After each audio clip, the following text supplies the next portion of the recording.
જય જવાન, જય કિસાન, જય મુરલીધર. આજે તારીખ 20, ત્રીજો મહિનો અને 2026. હવે મિત્રો આપણે જે માવઠા વિશે માહિતી આપી હતી અને અગાઉથી આપણે માહિતી આપેલી હતી કે આ માવઠાની આપણે ઓલ ગુજરાત, સૌરાષ્ટ્ર, કચ્છની અંદર કેવી અસર રહેશે એ માવઠા વિશે આપણે મારા અંદાજ પ્રમાણે 3 વિડીયા બનાવ્યા હતા. જોકે આગતરા ઈંધણ તરીકે આપણે 25 દિવસ પહેલા આ માવઠાની માહિતી આપણા ખેડૂત ચેનલમાં આપણે આપેલી હતી. જોકે આપણે આગતરા ઈંધણ તરીકે માહિતી આપીએ તો જ આપણા ખેડૂત ભાઈઓને ક્યાંક ને ક્યાંક આ માહિતી અને ખેતીમાં કામ કરવામાં થોડીક સરળતા મળે. વધારે દિવસો પહેલાં જો માહિતી હોય તો અને તારીખ સાથે, એટલે એક એવો પ્રયાસ કર્યો હતો કે આપણે જે ઓલ ગુજરાત, સૌરાષ્ટ્ર, કચ્છની અંદર 18 થી 20 તારીખ, આજે 20 તારીખ છે, આજે છેલ્લો દિવસ આમ ગણતરી કરીએ તો માવઠાનો હતો. 18 થી 20 તારીખની અંદર જે માવઠું થયું તેમાં જે 18 તારીખે પશ્ચિમ સૌરાષ્ટ્રના અને કચ્છના અમુક વિસ્તાર એમાં પણ ક્યાંક ને ક્યાંક થંડરસ્ટોર્મ રીતે વરસાદ થયો અને સામાન્ય ઝાપટા પણ પડ્યા અને પવન પણ સાથે હતો. તો 18 તારીખે પણ અમુક સેન્ટરની અંદર જે પશ્ચિમ સૌરાષ્ટ્રનો લાલપુર તાલુકો છે તેની અંદર ખંભાળિયાના 2-3 ગામ પંથક હતા અને કચ્છના પણ 1-2 સેન્ટર એવા હતા કે ત્યાં તોફાની વરસાદ સાથે માવઠું થયું હતું. 19 તારીખે ક્યાંક ને ક્યાંક ઓલ ગુજરાત, સૌરાષ્ટ્ર, 18 તારીખે રાતે પણ જોવા મળ્યો ઉત્તર ગુજરાતની અંદર અને 19 તારીખે ઓલ ગુજરાત, સૌરાષ્ટ્ર, કચ્છની અંદર એની અસર થઈ અને ક્યાંક ને ક્યાંક આપણે જોઈ તો તબાહી મચી એવા પણ ક્યાંક ને ક્યાંક આપણે વિડીયા જોવા મળ્યા કે આપણે કલ્પના ના કરીએ મિત્રો, એવો તોફાની વરસાદ અને ક્યાંક ને ક્યાંક વંટોળા અને મિની વાવાઝોડું કહી શકીએ તેવો પવન સાથે માવઠું થયું અને ઘણા વિસ્તારો એવા હતા કે ત્યાં 1 ઇંચ, 1.5 ઇંચ અને 2 ઇંચ સુધીના વરસાદ પડ્યા ગામ પંથકની અંદર. કે જો આપણે સરકારી આંકડા મુજબ જઈએ તો અમુક જે ગામમાં વરસાદ પડ્યો તે ખરેખર ઇંચમાં કે મીમીમાં જોવાય નથી મળ્યો, પણ ત્યાંના ખેડૂત ભાઈઓનો જો આપણે ફોનમાં વાત કરી અને તેમના વિડીયા મળ્યા એ અંદાજ પ્રમાણે 2-2.5 ઇંચ સુધીના વરસાદ પણ જોવા મળ્યા અમુક પંથકોનો, જે તાલુકાના ગામડા હોય.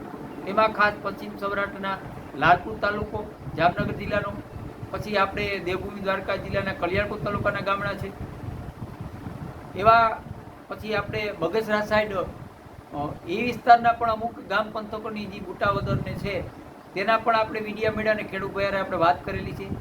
તો એ આપણે ચેનલની અંદર કાલે આપણે તમામ જે અમુક જે છૂટા છવાયા મીડિયમ વરસાદ ત્યાં ઝાપટા પડ્યા એને બાદ કરતા જે ક્યાંક ને ક્યાંક તોફાની વરસાદ અને નુકસાનીવાળું માવઠું કહી તેના વિડીયા આપણા ખેડૂત ચેનલની અંદર કાલે હું મૂકી દઈશ, જે આપણે જોઈ શકો છો મિત્રો કે કેવી નુકસાનીવાળો માહોલ હતો. અને અગાઉ આપણે કીધું હતું કે ક્યાંક ને ક્યાંક આ જે 24 કલાક છે 18, 19 અથવા 19, 20 તારીખ એવી હશે કે આપણા ઓલ ગુજરાત, સૌરાષ્ટ્રને ક્યાંક ને ક્યાંક ચોમાસાનો માહોલ કરી દેશે અને ક્યાંક ને ક્યાંક ભયનો માહોલ રહેશે. પણ અગાઉ આપણે કીધું હતું 40-50ના પવન પણ સાથે હોઈ શકે અને ક્યાંક તોફાની થંડરસ્ટોર્મ થાય અને ગાજવીજનું પ્રમાણ રહીએ એવી શક્યતા છે અને ઓલ ગુજરાત, સૌરાષ્ટ્ર, કચ્છની અંદર 50 થી 60% વિસ્તારને આની અસર થશે. એટલે આપણે અગાઉથી આ માહિતી આપેલી હતી, ક્યાંક ને ક્યાંક સત્યની નજીક ગઈ મિત્રો. તમે જોઈ શકો છો કે આપણા ચેનલની અંદર આ વિશે આપણી માહિતી આપેલી હતી. પણ મારો હેતુ એ છે મિત્રો કે આગતરા ઈંધણ તરીકે તમને માહિતી આપતો રહી, જેમ આપણે 2026ના કાર્યક્રમ પણ આપી છે. પણ આવનારા સમયની અંદર હજી ક્યાંક ને ક્યાંક ઉનાળો છે એ આપણે યાદગાર રહીએ તેવી શક્યતા છે મિત્રો. કે ઉનાળાની અંદર આપણે ઘણા વર્ષોનો અનુભવ થશે કે આવો ઉનાળો આપણે નથી જોયો એવી પણ શક્યતા છે મિત્રો. આ 2026નો ઉનાળો પણ એવો રહેશે અને આપણે હજી કસકાતરા અને દનિયાની જે વાતો કરીએ તેમાં હજી ઘણું બધું જોવાનું છે. સાથે એવું પણ અત્યારે સંકેત મળે કે 2024ની અંદર પણ ક્યાંક ને ક્યાંક આપણે અતિ ભારે વરસાદ અને અતિવૃષ્ટિના સામના પણ કરવા પડે તેવી શક્યતા છે. પણ એ હજી આપણે કેવું થોડુંક આગતરું પડશે, કારણ કે હજી ચૈત્રી દનિયા અને અખાત્રીજનું બધું જોવાનું બાકી છે અને અમુક 3 નક્ષત્ર પણ જોવાના હોય. તે જોઈ અને આપણે 100% માહિતી આપશું. અત્યારે આવા સંકેત મળે છે અને આ ચૈત્ર મહિનાના જે માવઠું થયું તે કોઈ 2026ના ચોમાસાને આપણે કોઈ નડતરરૂપ થાય તેવા કોઈ દેશીમાં સંકેત નથી મિત્રો, મારા અનુભવ પ્રમાણે. બાકી દેશીમાં જોવાના અલગ અલગ રીત હોય. આપણે કહી કે ભાઈ મારા અંદાજ પ્રમાણે હું જે માહિતી મેળવતો એમાં મને નથી લાગતું કે આ ચૈત્ર મહિનાના સારા હોય અને 2026ના ચોમાસામાં કોઈ નબળા ઈંધણ બતાવે એવું મને નથી લાગતું. પણ ક્યાંક ને ક્યાંક જે માવઠું છે એ હજી પણ આપણે અગાઉ કીધું હતું કે ભાઈ 17 થી 25માં અને ક્યાંક ને ક્યાંક જો હવામાન સપોર્ટ આપે તો આ માવઠું લંબાઈ અને દિવસો વધારે થાય, 30 તારીખ સુધી પણ જઈ શકે એવી પણ આપણે વિડીયાની અંદર માહિતી આપેલી હતી. પણ આજે જે મિત્રો વાત કરવાની છે તમને માહિતીની, તો 18 થી 20 તારીખ તો આજે થઈ ગઈ, તો જ્યાં વિસ્તારોનું માવઠું થયું એ તો આપણે બધા જાણી જ છીએ. પણ 21 અને 22 ને 23 તારીખ એમાં કચ્છના અમુક સેન્ટર, માની લ્યો કે નલિયાના 2-5 ગામ પંથક હોય, પછી ખાવડા સાઈડ 2-5 ગામ પંથક હોય, પછી ગાંધીધામ સાઈડ 2-5 ગામ પંથક હોય, એમ 21, 22, 23 તારીખની અંદર અલગ અલગ દિવસોમાં અલગ અલગ વિસ્તારોમાં છૂટાછવાયા સીમિત વિસ્તારની અંદર ઝાપટા પડે કે કોઈ થંડરસ્ટોર્મ થાય અફારૂપ એવી શક્યતા છે. બાકી હવે 21, 22, 23 અને 24 તારીખ આમાં આપણે સૌરાષ્ટ્ર, ઉત્તર ગુજરાત અને મધ્ય ગુજરાત, દક્ષિણ ગુજરાતની અંદર માવઠાથી મુક્તિ મળે છે. કોઈ વાદળ થશે, કસકાતરા રૂપે વાદળ થાય અથવા ઘાટા વાદળ થાય, ડરામણો માહોલ થાય, પણ કોઈ સીમિત વિસ્તાર હોય કચ્છ સિવાયના કે સૌરાષ્ટ્ર, ઉત્તર ગુજરાત, મધ્ય ગુજરાત અને દક્ષિણ ગુજરાત, ત્યાં કોઈ સીમિત વિસ્તાર હોય કે એકલ દુકલ ગામ પંથક હોય ત્યાં ઝાપટું પડ્યું હોય અફવારૂપ હશે. બાકી કચ્છની અંદર 21, 22, 23 તારીખ એવી હશે કે મેં તમને કીધું કે નલિયા, ખાવડા વિસ્તાર અને ગાંધીધામ ત્યાં 2-5 ગામ પંથક હોય ત્યાં સાટા છૂટીએ તો ઝાપટા પડે, અને કોઈ એક ગામ પંથક એવું હોય કે ત્યાં થંડરસ્ટોર્મ થાય અને થોડુંક હેવી ઝાપટું પડે. બાકી હાલમાં કોઈ શક્યતા નથી. અને 25 તારીખથી 30 તારીખની અંદર ક્યાંક ને ક્યાંક માવઠા રૂપે પાછો વરસાદ આવે તેવી હાલમાં શક્યતા છે.